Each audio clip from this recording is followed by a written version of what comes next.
তা বিহারে যদি ডবল ইঞ্জিন সরকার হয়, বিহারের যুবক যুবতীকে ঝাড়গ্রামে এসে, আসানসোলে গিয়ে, শিলিগুড়িতে গিয়ে, কলকাতায় গিয়ে ঝালমুড়ি বিক্রি করতে হচ্ছে কেন মোদিজি? যে ভাইটা ঝালমুড়ি বিক্রি করছে, আমি সমাজ মাধ্যমে দেখলাম, সে বলছে আমার বিহারে গয়াতে বাড়ি।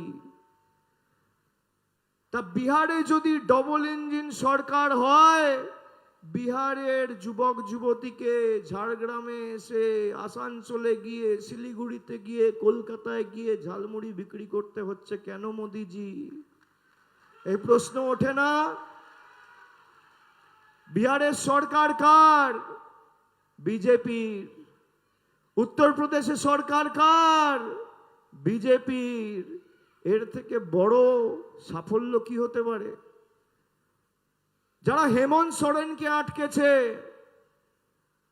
একজন জনজাতি দেশের একমাত্র ট্রাইবাল মুখ্যমন্ত্রী, একমাত্র মুখ্যমন্ত্রী, জনজাতি মূলবাসী একটা রাজ্যের সর্বোচ্চ পদে রয়েছে, তাকে লোকসভা নির্বাচনের আগে 6 মাস জেল খাটিয়েছে।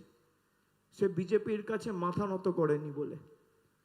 প্রধানমন্ত্রী ঝালমুড়ি খাচ্ছেন বলে তাকে 1 ঘন্টার বেশি দাঁড় করিয়ে রেখেছে, তাকে, তার স্ত্রীকে।